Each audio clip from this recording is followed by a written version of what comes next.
நம்முடைய பிதாவாகிய தேவனாலும் கர்த்தராகிய இயேசு கிறிஸ்துவினால் உங்களுக்கு கிருபையும் சமாதானம் பெறுவதாக. நாளிலும் கூட நமக்கு ஜீவனை தந்ததும் அல்லாமல் தயையும் பாராட்டு நல்லவா அவரை துதிக்கலாமா? அன்பு கூறுவேன் இன்னும் அதிகம், அன்பு கூறுவேன் இன்னும் அதிகமாய், ஆராதிப்பேன் இன்னும் ஆர்வமாய், முழு உள்ளத்தோடு ஆராதிப்பேன், முழு பலத்தோடு அன்பு கூறுவேன்.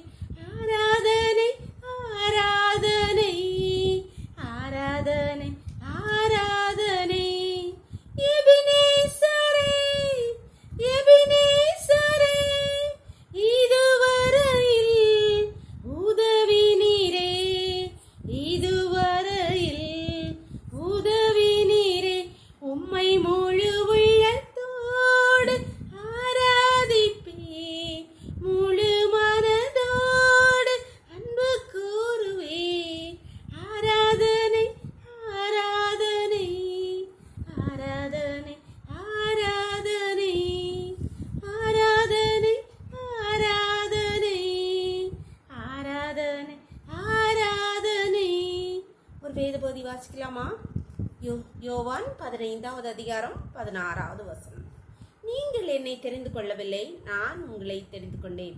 நீங்கள் என் நாமத்தினாலே பிதாவை கேட்டுக்கொள்வது எதுவோ அதை அவர் உங்களுக்கு கொடுக்கத்தக்கதாக நீங்கள் போய் கனி கொடுக்கும்படிக்கும் உங்கள் கனி நிலைத்திருக்கும்படிக்கும் நான் உங்களை ஏற்படுத்தினேன். இங்கே எசப்பா சொல்றாங்க, நீங்க என்னை தெரிந்து கொள்ளவில்லை, நான் தான் உங்களை தெரிந்து கொண்டேன். ஆமன்பானவர்களே, இந்த உலகத்திலே எல்லாராலும் வெறுக்கப்பட்டு ஒதுக்கப்பட்டு சிறுமைப்படுத்தப்பட்டு இருந்த நம்மளை தான் அப்பா தேடி வந்து நம்மை மீட்டு கொண்டார்லவா. இந்த இந்திய தேசத்திலே நார்த் இந்தியா இங்கே வரைக்கும் எவ்வளோ மக்கள் இருந்த போதும் கடைக்கோடியில் இருந்த நம்மளை தேடி வந்தாரே, நம்மளை ரட்சித்து உயர்த்திருக்கிறாரே, நமக்கு எல்லாம் தந்திருக்கிறாங்களே. அமன்பான்களே, நம்மளை ராஜாக்களும் ஆசாரியர்களும் ஆக்கியிருக்கிறாரே. மனிதர்கள் யாராவது இப்படி ஒரு காரியம் நமக்கு செய்தால் நம்ம என்ன சொல்லுவோம்? என் உயிர் இருக்க வரைக்கும் நம்மளை மறக்க மாட்டேன்னு சொல்லுவோம். ஆனால் நம்ம அப்பாவை நினைக்கிறோமா? மறந்துட்டோங்களா? அநேக வேளைகளே அவரை மறந்து பின்வாங்கிட்டோங்களா? அன்பானவர்களே, அவர் நம்மை நினைத்துட்டு அவர் தான் நம்மளை நமக்கு அவருக்கு சொந்தமாக தெரிந்தெடுக்கிறார். அந்த அன்புக்கு இட என்ன தெச்சுன்னா அவர்கிட்ட போய்விடாதீர்கள். கர்த்தரை இறுக பெற்றி கொடுத்துங்கள். நன்மைக்காக மாத்திரமல்ல, ஆத்மாவுக்காக, அவருடைய அன்புக்காக அவரை விட்டு விலகாதிருங்கள்.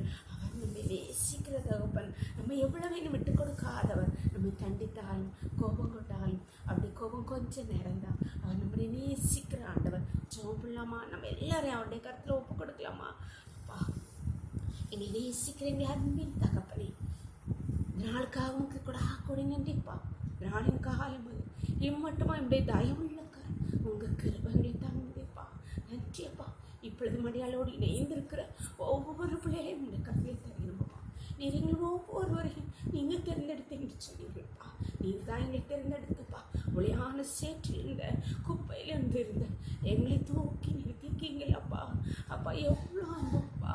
மற்றவர்கள் எல்லாம் செய்யக்கூடாது பெரிய காரியங்கள் நீர் எங்களுக்காக செய்திருக்கீங்க தகப்பனே. எங்களுக்கு செய்த நன்மைகள் ஏராளம் ஏராளம். எங்களுக்கு பாராட்டின கிருபை இறக்கு பெரிதுப்பா. உங்கள் அன்புக்கு ஈடாக எங்களை என்னத்தை செலுத்துவோம்ப்பா. நன்மைகளை தேடி உண்மை விட்டு பின்பாக வாங்காதபடி உண்மை சார்ந்திருக்கிற அப்பா ரூத்தை போல அப்பா உங்களுடைய பாதத்திலே பணிந்து இருக்கிற பிள்ளைகளாம் எங்களை மாற்றுங்கப்பா. எங்களுக்கு ஒவ்வொரு கருத்தில் தெரியணுமாப்பா. இப்பொழுதுமாப்பா யார் யாரெல்லாம் தங்களை ஒப்பு கொடுக்கிறார்களப்பா, அவளுக்கு கத்தாவே ரூத்து உங்களுடைய பாதத்தில் பணிந்து கொண்ட போது அடியாள் மேல் உங்களுடைய போர்வை வந்து சொல்லுவோம். உனக்கு வேண்டியபடியெல்லாம் செய்வேன்னு சொன்னீங்கப்பா. உங்களுடைய பிள்ளைகளோடு அப்பா நீங்கள் உங்களுடைய பிள்ளைகளுக்கு வேண்டியபடியெல்லாம் செய்து பிள்ளைகளை ஆசீர்வதிங்கப்பா. கைவிடாதிருங்க, மற்றவர்களுக்கு முன்பாக வெட்கப்பட விடாதிருங்க தகப்பனே. உங்களுடைய கருத்திலே ஒவ்வொருவரையும் தாழ்த்தி தருகிறோம். தினக்குள்ளே மூடி மறைச்சிக்கோங்கப்பா. சகல துதி கனமும் வல்லமை பலனும் ஞானம் எங்கள் தேவாதி தேவன் ஒருவருக்கே செலுத்துகிறோம். இயேசுவின் மூல ஜெபங்கள் நல்ல தந்தையே, ஆமென். God bless you. கர்த்தர் உங்களை ஆசீர்வதிப்பாராக.